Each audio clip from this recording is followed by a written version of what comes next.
This is CBC Vancouver News.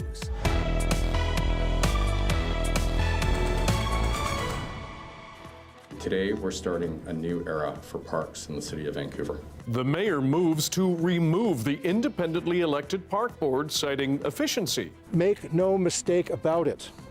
Abolishing the park board is an erosion of democracy. But members of his own party call it a power grab. Plus, we created a program so that they eat healthy and they could cook properly and get physical activity. Serving up help for thousands of families in need in Surrey. The local Christmas Bureau is very busy. And oh yeah, I'm on the blue, y'all. A CBC radio song contest sparks renewed interest in a Vancouver soul singer.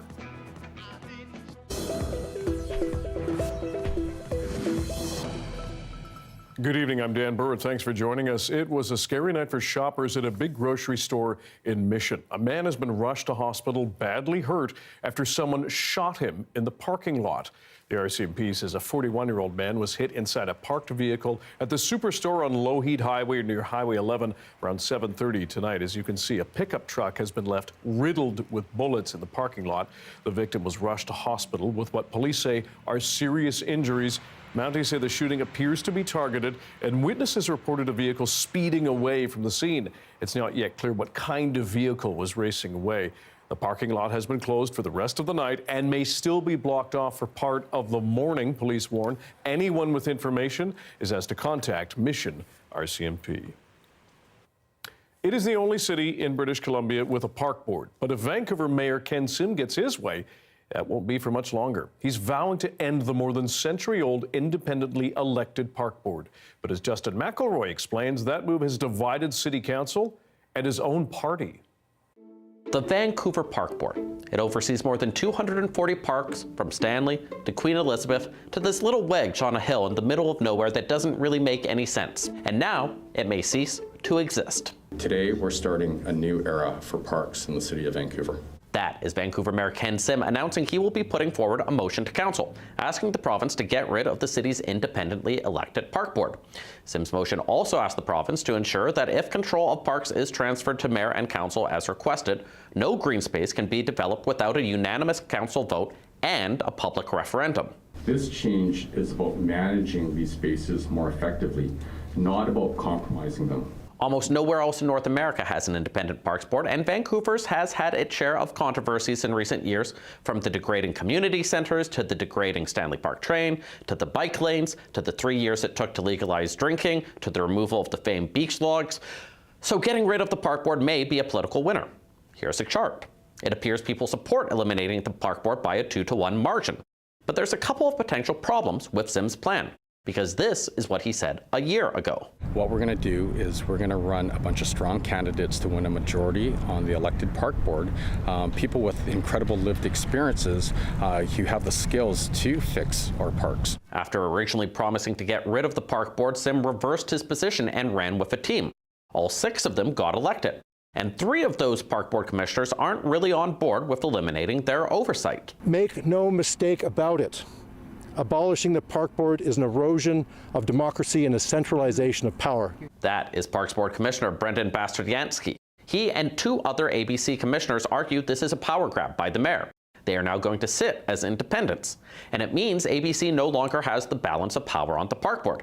And the province will have to weigh their request when considering Sim's request. The city deserves better than to have an important decision like this to be done behind closed doors.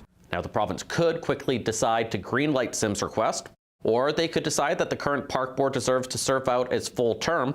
That decision will come later. In the meantime, Sim will campaign for the park board's elimination, claiming it will create efficiencies and save money, though he was unable to give an exact number on the money today, instead saying this. No, we can't quantify it today. It's a big organization, but intuitively, look, my background is I'm a lean certified black belt. I understand workflow. I've done it for about 3 decades now. It was a 30 Rock moment in a Parks and Recreation day, but the point is this.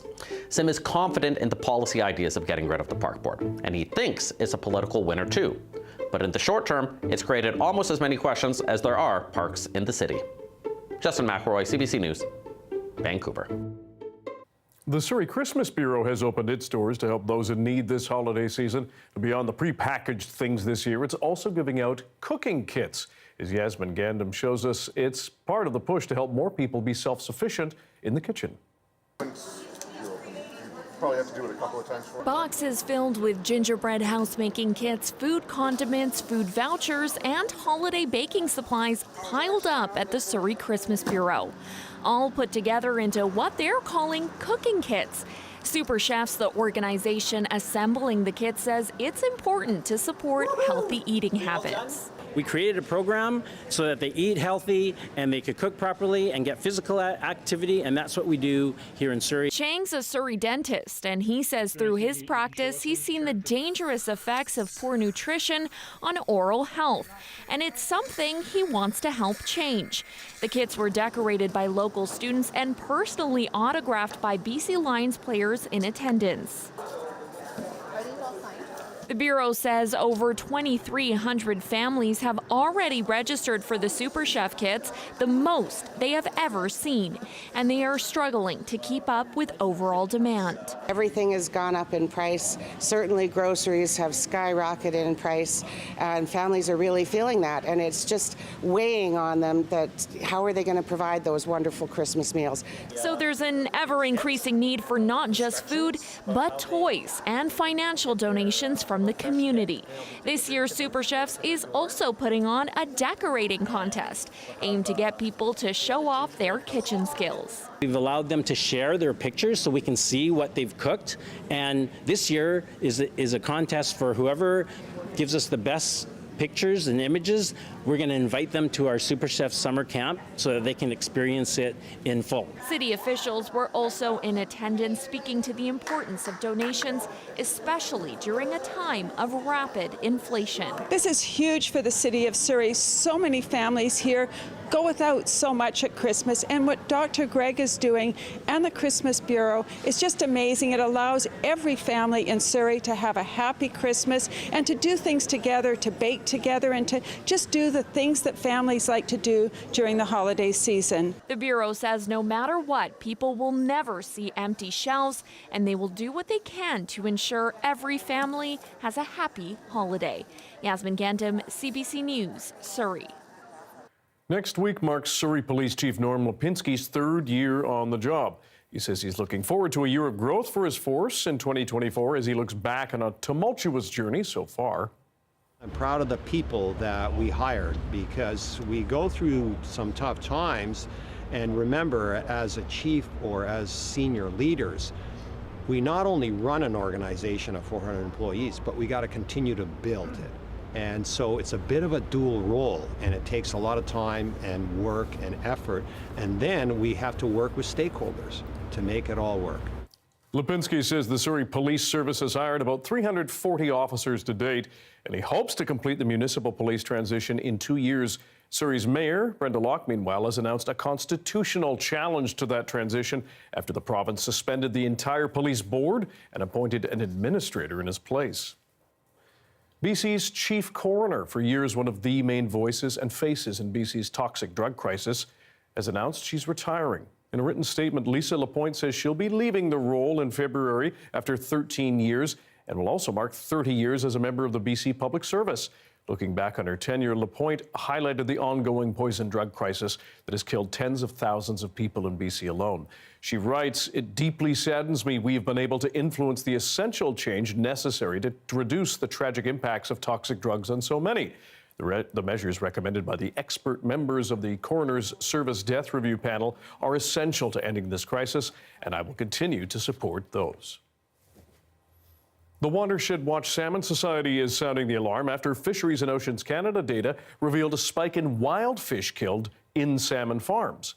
That data showed 817,000 wild fish were reported killed in open net salmon farm operations in 2022, almost 5 times the number killed in the previous year.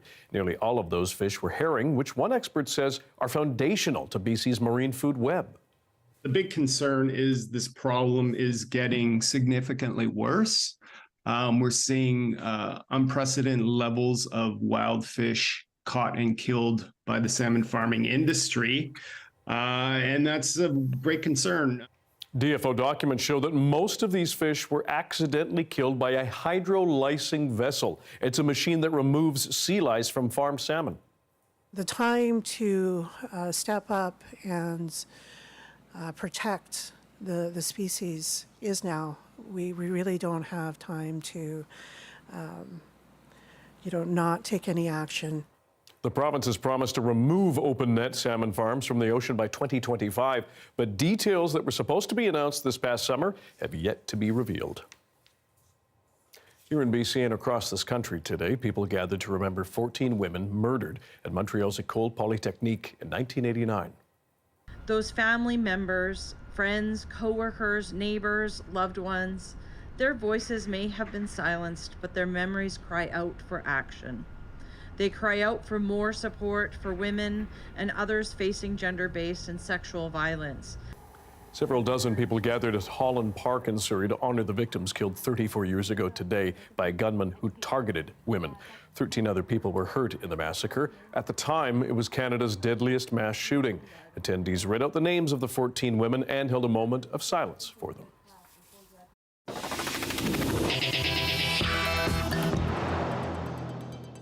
CBC Radio's The Early Edition is running a fun competition these days. It's inspired by a UK contest that has artists compete to be #1 on the charts on Christmas Day. Suggestions are taken from listeners and viewers and readers, and the melodies need not be Christmas related. There have been a few interesting suggestions, including a melody from a Vancouver artist who was once a rising star. Here's Jason Hoover back in December 1968 on a CBC TV show called Where It's At. Jason, how's your record doing across Canada? Well, it's been out here locally about a week, and it's getting across Canada, I hope. I should hope so. And incidentally, Toronto and Montreal, watch out because... we are coming. That's right. Watch out for their big... You got a big purple bus, a fantastic bus, so you can't miss them when they come into your town. And I'd like to hear King Size, and I'm sure everybody would. Yeah. Let's do it. All right.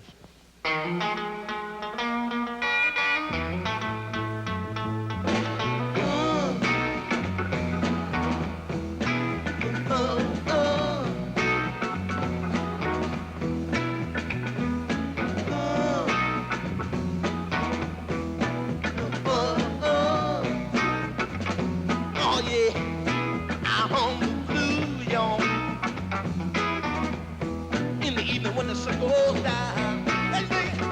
Ah, yeah. I need to shoot. All my soul is gone.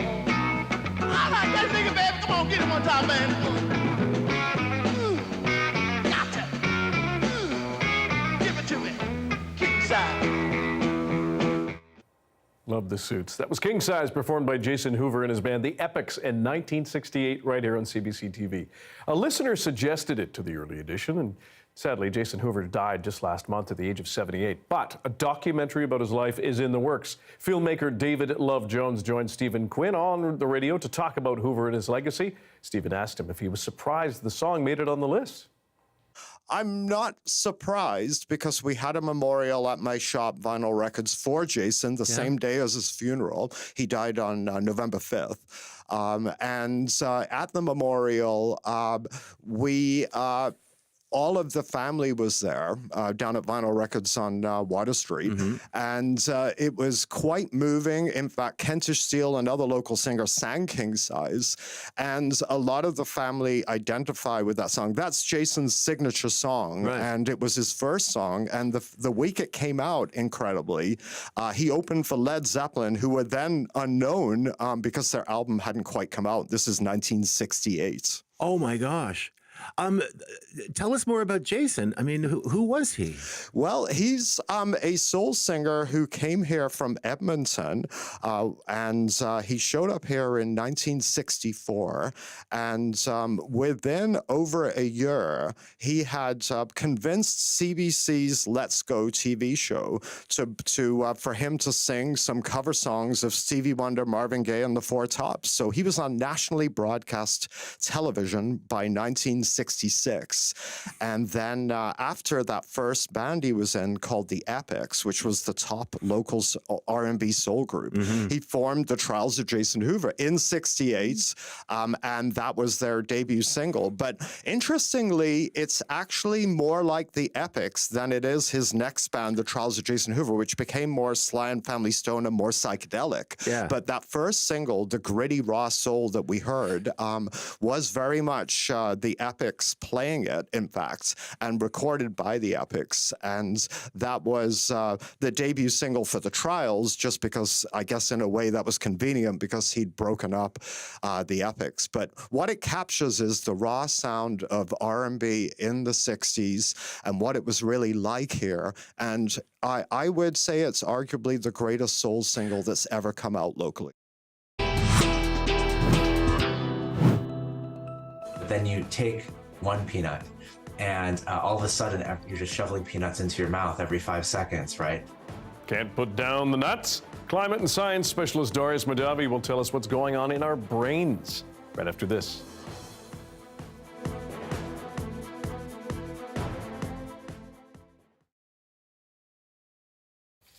Thanks for joining our commercial-free live stream. It was a loud and long send-off for a champion. Burnaby-born soccer superstar Christine Sinclair played her final international match here at home last night.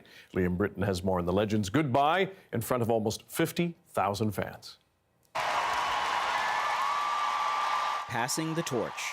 Christine Sinclair finished her time as Canada's women's soccer leader to deafening cheers. Inside the stadium renamed for her for one game. Hours before kickoff, fans were loud, and they stayed loud all night long for the GOAT. At her final game for Canada, Sinclair's soccer greatness was on display.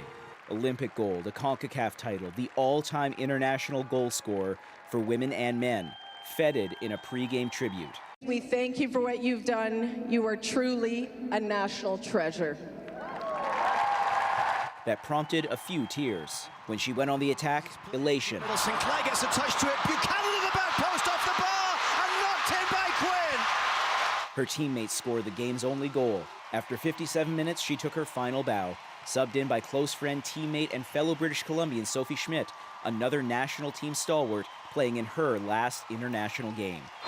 The final whistle goes on her night. And when the final whistle blew victory, it was joy and thanks from tens of thousands of fans in the stands and beyond. Well, she's such a great inspiration for young girls and young women.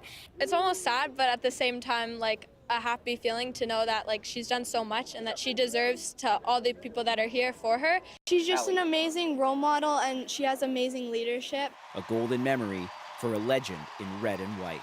Liam Britton, CBC News, Vancouver.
The holidays are a time to gather with loved ones normally, and often it's done around a table. While this season can be a time to indulge, new research shows us how your body keeps track of how much you're eating.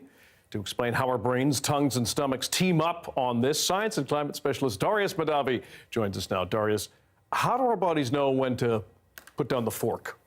The best way to describe it is as an epic tug of war between the part of your brain that says, oh, this is really yummy, I should keep eating, and the part that says, all right, maybe we should slow down. Now, for a long time, the best evidence was that your tongue was on one side of this epic war, saying this is yummy, and your stomach is on the other, saying I'm getting full.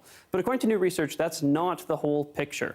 Now, take a look at this graphic. This is a cross-section of your brain, and you can see here, there would actually be various parts of your brain that are involved in determining how hungry you are, controlling how much you're eating, but here are two important ones. The first is the hypothalamus. This is the part of your brain flashing green that says eat more. When something yummy touches your tongue, it says, I really like this, we should keep eating it. But there's another part of your brain down here in the brain stem, which actually makes it very hard to study, but it says eat less. It's when you start feeling full, you think, all right, this doesn't taste as good anymore. And you'll notice that as soon as food enters the mouth, as soon as it touches the tongue, it signals to both of those parts of your brain. It says both eat more and, all right, this is maybe pretty calorie heavy. Maybe this is mashed potatoes or potato chips. Maybe we should slow down a little bit. It doesn't necessarily say stop, but it says, all right, let's pace ourselves. And this is what this new research showed that we should stop. And you'll notice as soon as the food stops entering the mouth, stops touching the tongue, that green part of the brain stops signaling. It stops saying, let's keep putting food in. And instead we say, all right, we're coming to a stop now. We're good. And at least until that food leaves the stomach and enters the rest of your digestive system, you're pretty much done then. And the food just won't taste as good. Because if you're just shoveling food into your mouth, it doesn't, very quickly you start to lack that, miss that taste. It doesn't taste quite as good. And so that's what this new research showed. It's not just your gut doing it, it's your tongue too. And immediately, as soon as you start eating too quickly, it says, all right, let's calm down here. Now, most of us have a guilty pleasure when it comes to eating, especially around the holidays. Does this help explain that? Yes, and what's yours, Dan?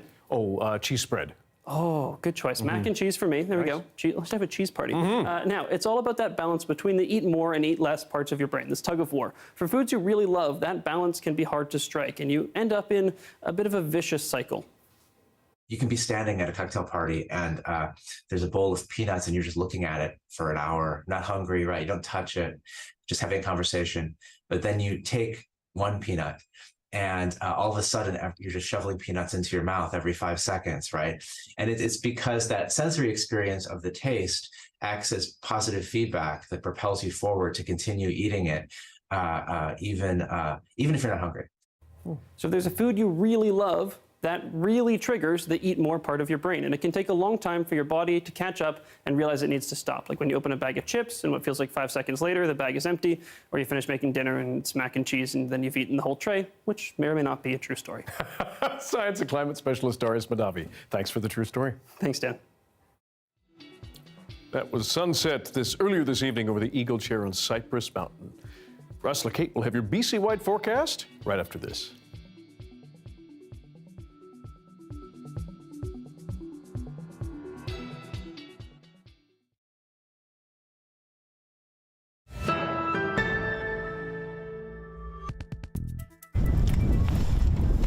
This bus can hold 72 people.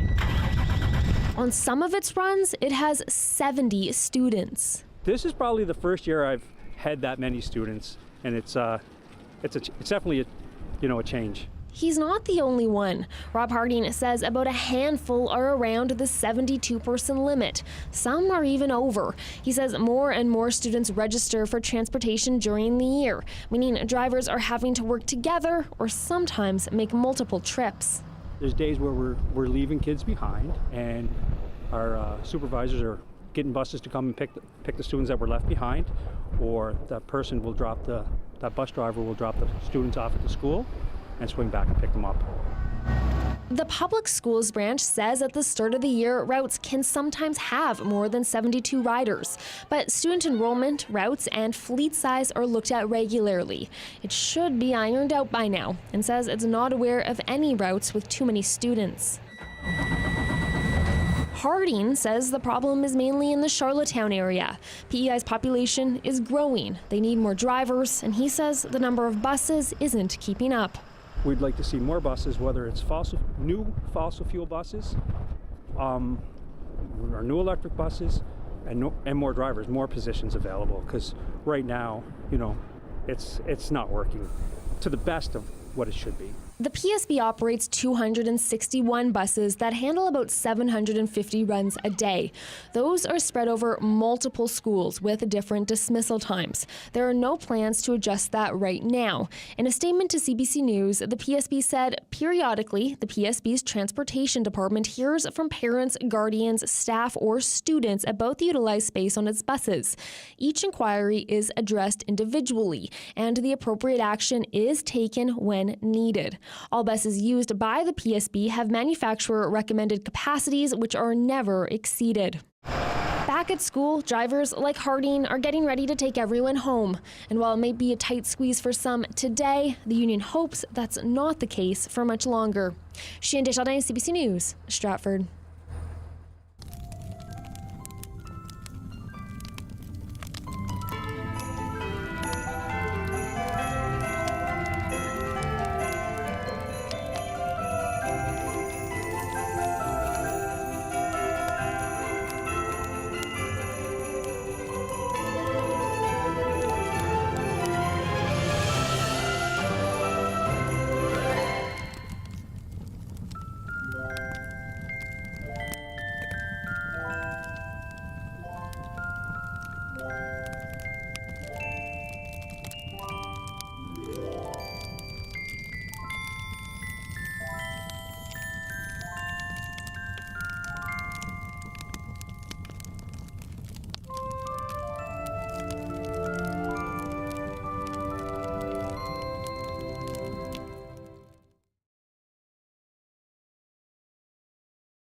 The weather update is brought to you by Direct Buy Furnace. To cool and clean the air in your home, call Direct Buy Furnace. Installing Trane, the most reliable heating and cooling brand.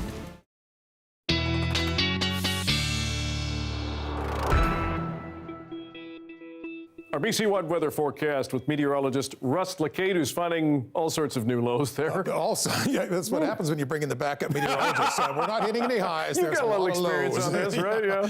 Actually, I rolled this satellite photo back a little farther to the west end just to give you an idea of what's going on here. I'll put a pin in this one, and we'll talk about it in a couple of moments because that is a developing storm which is expected to reach southwest BC on Saturday as your weekend begins. Now, it's no longer following that same path from the Hawaiian Islands. It does not have subtropical moisture embedded in it, but all the same, it'll have a big impact for all of our regions around the lower mainland to begin the weekend. Now, in the short-term forecast, two weather makers, the leftovers of that Pineapple Express from Monday night and Tuesday into the southeast corner of the province, that trough pivoting towards the northern part of the province, it's left us with some, I guess, active weather, we could say, for destinations, but not through the central part of the province. We have scattered showers on the north coast for Prince Rupert, 5 degrees, a shade cooler for Terrace and Bella Coola with a couple of flurries mixed in, plenty of sunshine over the northern part of the province, but it's on the chilly side, as you'd expect for early December. Minus 11, your high tomorrow for Fort Nelson, minus 3 into Fort St. John. The other troublesome weather is in the southeast corner of the province, with heavier rain moving to the southeast corner and becoming mixed with snow at times as well. Golden and those areas expected to be very slippery for tomorrow. Now, today around Metro Vancouver was mild enough. We didn't get into the teens this time, but 9 was a very popular number in our forecast, and I have no more 9s in the long-range picture. Tomorrow, it's a few showers coming ashore, maybe 7 degrees. There are sunny breaks in the Friday forecast. Take advantage of that. Your storm arrives Saturday, mostly in Metro Vancouver. It's all about the rain. Strong winds through the Strait of Georgia, the neighboring waters, could create some ferry delays. You never know on Saturday. A lower freezing level pulls the snow down to the mountains, and it might pull some sleet down into some of the higher terrain around Metro Vancouver as well. It's a little sketchy on Saturday. Regular old showers Sunday. Dan will put more sun in the forecast for next week. That sounds good. Thanks very much, Russ. You're welcome. And that is your late news for Wednesday. Thank you for joining us tonight. For news at any time, check our website, cbc.ca/BC. We'll have the latest on the shooting and mission for you there. Your next local news is on the early edition on CBC Radio 1. That starts tomorrow morning at 5:30. Have a good night.